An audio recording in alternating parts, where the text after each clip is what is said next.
with Notre Dame's first ever CFP win. What kind of statement did your team make in a mostly decisive performance tonight? All right, boys and girls, that's how we take care of business right there. 10-point win, but realistically, we dominated that game from start to finish. They got a cute little couple touchdowns, onside kick recovery. Nate's jumping on here too. Cute little onside kick recovery at the end there. Let them have some happiness because they don't deserve any of it. Really, what's what I'm looking for? Kind of disrespectful fan base, if I'm being honest. We were taking a lot of heat on X and Instagram from some of their fans that have now disappeared.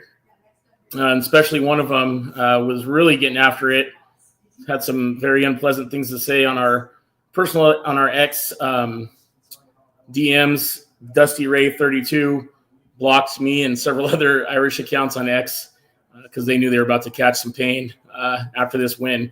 Not just a win, but an absolute domination of a team that was first in offense, first in run defense, blah, blah, blah, blah, blah. Nate called it. Wasn't really a lot to worry about after the first second quarter or so. But you got to just feel great for this team. Just absolutely deserve every bit of the happiness and joy they're going to get here. Fan base, you guys should be pumped too. The fans, by the way, big dubs to the fans tonight. They came out. There was a loud environment. It seemed to be pretty raucous. Towels flying everywhere. I didn't see hardly any IU fans after things got a little ugly for them. Yeah. That was just a great win. First ever playoff win for Notre Dame. It was just crazy. Just the confidence going into that Georgia game in a few weeks. It's nuts. Like past years, it's Georgia. But I mean, there's so much confidence around the team that they can really beat anyone. Georgia back in the day, like you said, it's Georgia, here we go again, blah, blah, blah. I truly feel like we match up really well with Georgia. You saw what Georgia Tech did with them a few weeks ago in the championship game. Or no, that was the championship game, in their rivalry game. I think Notre Dame can follow a similar plan. Run the ball, play good defense, and eliminate the big plays, and I think we can take care of business against Georgia. I really do. And I don't think Georgia's backup that they're going to have to start the rest of the way has the arm. Not even close. Does, so. He not just that, but let's be honest, that dude looks scared as hell when he's in the game. So we'll see. All right, let's get to the comments again. Big W to the fans tonight at Notre Dame Stadium. It was loud. It was raucous. It was happening. Just all good all day long. So proud to be a Notre Dame fan always, but tonight the Irish Fam represented hardcore. So Amber Sullivan, woohoo, that was way too stressful at the end, but I will enjoy the win. I'm glad Riley kept it together after that opening INT. I think X took the wind out of their sails with that INT. IU fell pretty flat after that. Yeah, somebody else mentioned that 98-yard touchdown from J-Love was insane. How good is it to look at these brackets and see Notre Dame moving on for once? God, that looks beautiful. So Notre Dame, Georgia. Tomorrow you got SMU and Penn State. Go Mustangs. So who cares? And then we would play, if we beat Georgia, we would play the winner of Boise State and SMU or Penn State in the semifinals. So take care of Georgia, and I'm really liking our chances against the other three teams that we would potentially play. Punch that ticket, baby, says Junior Upchurch. Bring on Georgia, says Joey Piccolella. Jackson Skibinski says bring it on. Bill Cannon says defense amazing. Need to do better offensively against Georgia. Yeah, offensively, it got a little sloppy at the end. I don't know if anybody noticed Rocco Spindler got hurt. I saw him out here at the alma mater. He looked okay, but he was in street clothes mostly, so hopefully he'll be all right. See these guys running back to the locker room looking excited as they should be. Big props to Jeter tonight. Made 2 big field goals. Looked a lot better. Did miss one, but he made 2, and those were obviously big for us. Nate, can you start pulling up the stats to talk a little bit about what we got? We already have a consensus amongst the Dos Leprechauns admin that Xavier Watts is the defensive player of the game. No surprise there. Interception, probably had 8 tackles. One-man wrecking crew once again. Big shout-out. I hope he's okay. We've been saying it every week on the show, it seems like. Bryce Young had a huge sack and just looked incredible as always. Riley Mills, again, hopefully he's okay. It seemed like he was walking around okay. Had a boot on, but he was telling his teammates he was all right. Let's talk about some offense here, Nate. What were the numbers? Yeah, leading rusher obviously was Jeremiah Love, 8 carries, 108 rushing yards, 1 touchdown. Faison leading receiver with 89, and then Jaden Thomas with 13, Bo Collins with 18, Mitch with 17, and Chris Mitchell with 11. Can you pull up the defensive stats? How many tackles did Xavier Watts have? He had 5 solo, 5 assisted, and 1 pick, obviously. Jeez, insane. And half a TFL. Michael Knight, Xavier Watts is a baller, absolutely, no doubt about it.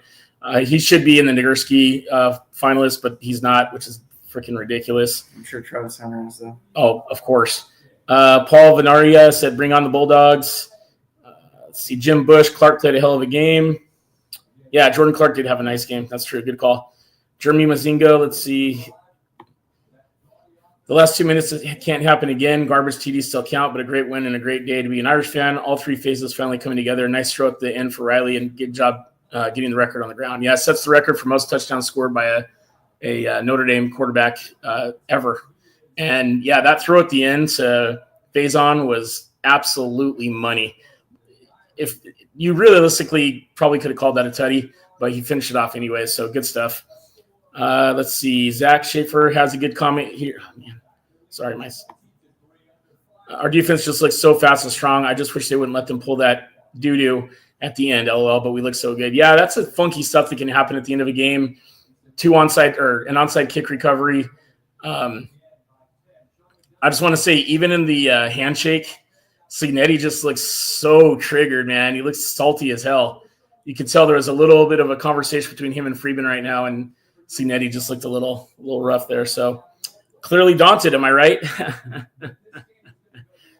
We're done with that. Oh, my God, hell yeah, I've lost my voice at home. Yeah, I totally lost my voice, too, within about the first 7 minutes. I was fired up when they were coming out. I was losing my freaking mind. I can't even imagine being there. Let's see, Junior Upchurch, hats off to Freeman and the rest of the staff for turning this program around. Yeah, man. You know, we've been saying it for 4 years now. Freeman's the guy that's going to bring us back, and he is, and we're close. We're 1, 2, 3 wins away from being able to hoist number 12th national championship, and I think we're right there and as competitive as anybody else can be. What else you got, Nate? Yeah, it's crazy how close that they are. 3 more wins and the trophy's theirs, and the 12th natty is official. Achievable. Yeah, it's achievable. It's open. I mean, obviously you got Georgia, who's Georgia, and I think it's just their name that scares people, if I'm being 100% honest. And then, Boise State's one-dimensional offense, or Penn State's inconsistent offense and defense, or SMU's flashy offense. I would say we haven't talked about the offensive player of the game yet. I think he could go a lot of ways. I think J-Love obviously is right there. I'm going to say our offensive game ball goes to Jordan Faison. He came up big, had some big catches. Was he over 100 yards? 89. 89 yards, close to 100. Looked really strong, made some great plays after the catch. Yards after catch were big there. So offensive game ball is going to go to Jordan Faison. And then, Jeter, 2 field goals made, kind of shut up some of the doubters on him. I'll be the first to admit I was one of them.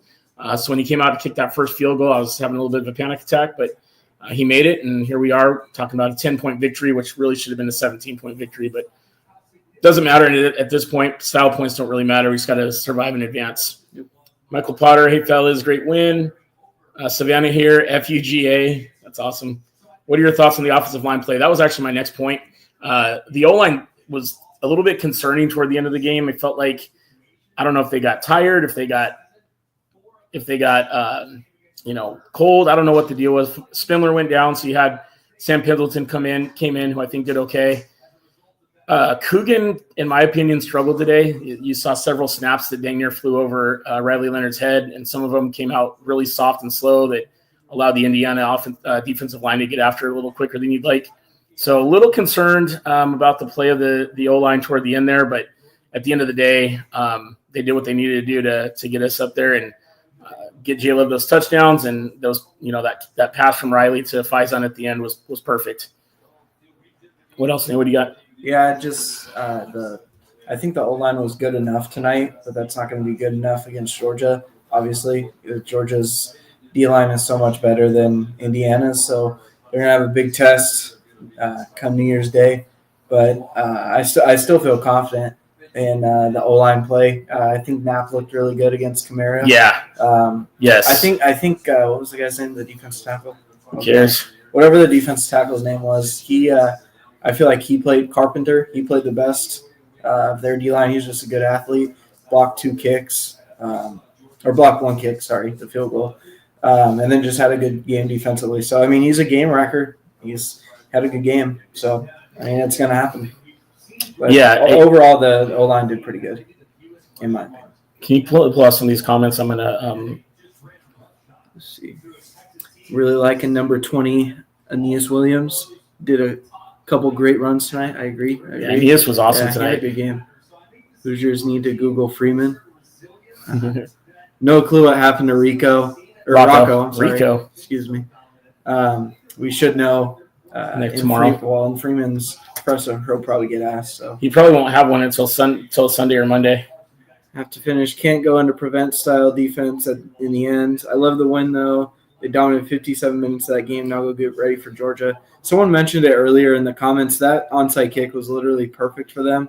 And, like, nothing you can do about that. And they're going to play prevent. Like, you're not going to play, man coverage when you're up 24 or whatever it was. I mean, it's gonna happen. Like, the guy that caught the touchdown, the second to last touchdown for Indiana, he's a baller. He's a good athlete. Servant, whatever his name is. Surratt. Yeah, Surratt. He's a good ball player. I think he's a good receiver for the future for Indiana. Yeah, no, props to the Indiana players. They played with heart. They played well. In my opinion, a lot of late hits that were unnecessary. I didn't see a lot of smack talk that I thought I was. There was some here and there, but that's just going to happen. But man, this coach he just really got under my skin, and I hope that's the last time he gets any kind of national exposure. But I do think they have some talent. I think they'll have a pretty successful next few years. But yeah, Cignetti is just an annoying jerk. I think Cignetti knew that the game was going to go the way it did tonight. Maybe. And he was trying to, just ruffle some feathers to try to get a response out of Notre Dame and, piss them off so much that their focus is off. Julio Stalin said, late to the party with Jordan Faison, big time tonight. Yeah, we mentioned he's our offensive player of the game tonight. Xavier Watts defense, Faison offense, and Jeter special teams are our players of the game. Nelson Rhett says, Merry Christmas. What a great present. Yeah, totally. I mean, it was awesome leaving there. Nicholas James Foley, shout out to Nick for sending us some footage from the game. He was there, made the trip. That is the son of the infamous John Foley from the 1987-88 teams. Foley was representing his dad with the Letterman's jacket and the 1988 national championship ring. So what does that mean? That means Nick needs to go to every single game from here on out. So Nick, find some money, get out to Louisiana, and go to the next game. Let's see what else we have. How about Faison made up for that early drop? Yeah, we can't. I mean, again, player of the game for us and just good dude. Stacey York, Cignetti acted like a petulant 5-year-old, especially after the game. I'm telling you, there was something with that handshake. Freeman won't talk about it because he's too classy, but there was something that was said there that I don't think our guy liked. Okay, this one was funny here. Carrie Florick says, can we just take a minute to acknowledge Shane Gillis calling out Saban and calling McAfee a scumbag? I think the interaction between Gillis and McAfee was joking, like that was a work or whatever. They're messing around because McAfee was the only one to pick IU. But yeah, Saban was pissed when he made that comment about paying players or whatever. That was freaking hilarious. And I'm a huge Nick Saban fan. I've never made a secret of that. I think he's probably the greatest coach in the history of college football, and that includes our guys.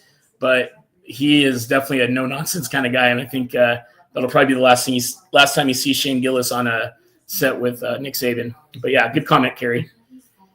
Let's see. Remember the NIU, though, after Texas A&M. Stay hungry and don't listen to all the praises. 1 down, 3 to go. Yeah, I don't Jeremy, to your point, I think that the team has used that game against NIU to really propel them to say, we never want to feel like that again. And you can see that they've done that literally ever since. The Purdue game, Georgia Tech, Louisville, you name it, they've come out and just smacked people in the face. They are so physical, relentless to get after it. I mean, this pass rush is amazing. Drake Bowen today also, let's give a shout out to our boy Drake Bowen, future Buckus Award winner.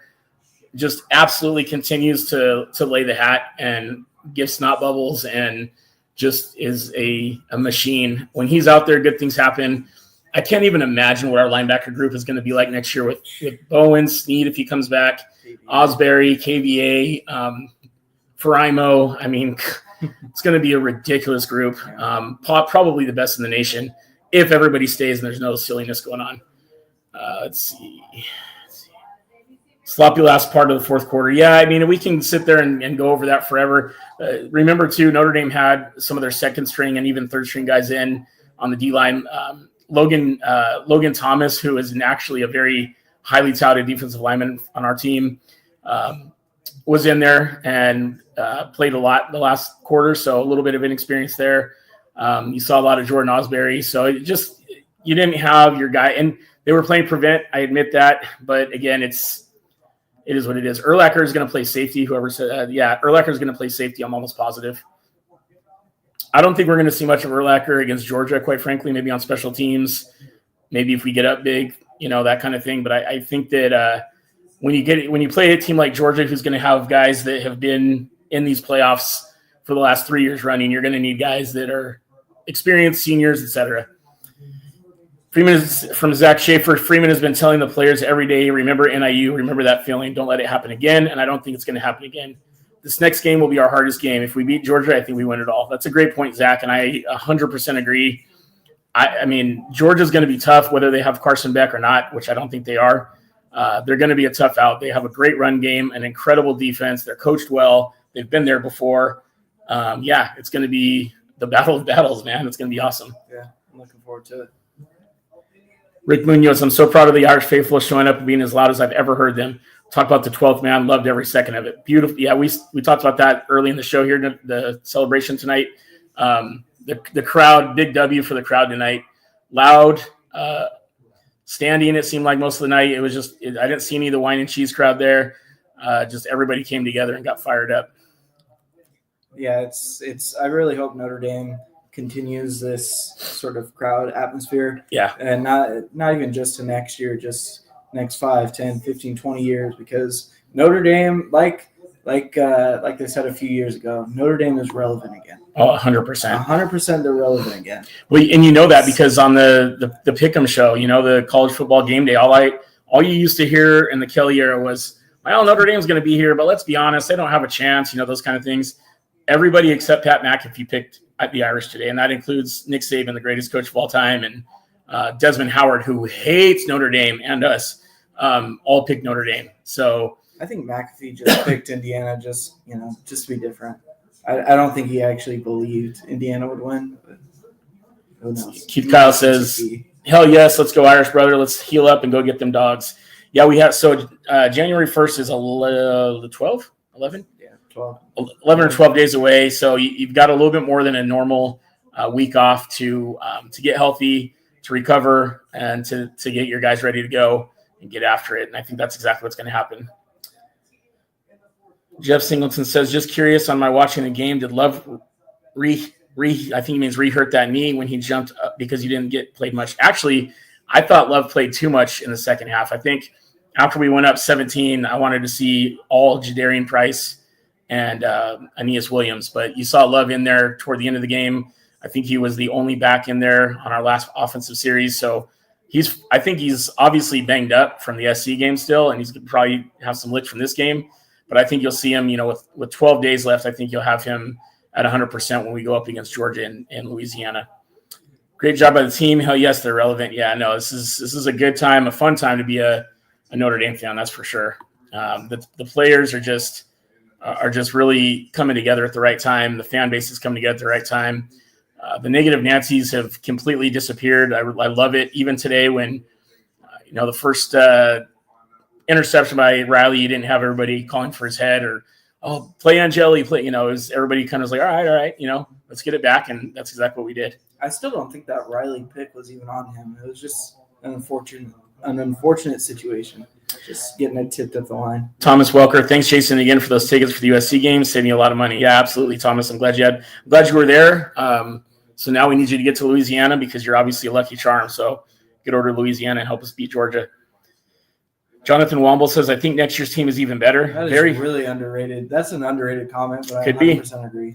I think you're going to, it's so hard it's hard to even think about what next year's team is going to look like with the portal and the NIL and all that crap. But if you have the team that we have right now with the recruiting class coming in, if you don't lose a lot of the coaches, I think this team the next 2025 team could be even better. The schedule next year, though, is a lot tougher than this year's. You open up against Miami at Miami. First home game is against Texas A&M, who's going to be a lot better. First two out the gates, you got North Carolina State, SC, Stanford. Actually, I'm going to play Stanford next year. Well, anyway, the full schedule's not released. True. I think they still have one more game scheduled. Let's see. Rich Ducher, who was in the game in the house today, Go Irish Stadium, was rocking sore throat from screaming. Yeah, same with us. We weren't even there. TGS, baby, but let's be real here. One game at a time. Go Irish, beat Georgia, Freeman era, and Freeman we trust. Yeah, the gold standard all day. Freeman era. I'll be honest, I was wrong about Freeman. He had the team ready today, which is something past coaches haven't done. That's from Rick Pinnell. Yeah, you know what? It is what it is, man. I'm sure after NIU, it was one of those where a lot of people were thinking that maybe Freeman isn't the right guy, but he's obviously proved that he is. In my opinion, he's perfect for Notre Dame, and the fact that we locked him up for another 6 years is huge in so many different ways, and you're seeing it every day now. See, Patty McCormick. Riley played really well. So proud of him and his teammates. Resilience. Yeah, Like a beauty. played like real beauty. That was a real beauty of a game from Riley there, Patty. Real beauty. What else we got here? All right. Well, we're tired and exhausted, and yeah, we're going to go ahead and head out. We will have some content coming out here the next couple days for the Georgia game. We'll have a show next weekend for the Georgia game, and then, of course, our game day show. Playoffs round 2, survive and advance. The Irish get their first ever college football playoff win. Has SC ever played in college football playoffs? Oh, they haven't. Well, That's technically, too bad. they're undefeated. Yeah, because they haven't played. They also have no wins. All right, Freeman's on the podium. We're going to go check that out and have some notes for you guys. Thank you all for your support. Thanks for jumping on. Hope everybody has a great night. If we don't talk to you before, Merry Christmas, Happy New Year. Have a blessed New Year. Stay safe out there. Go Irish. Beat Georgia.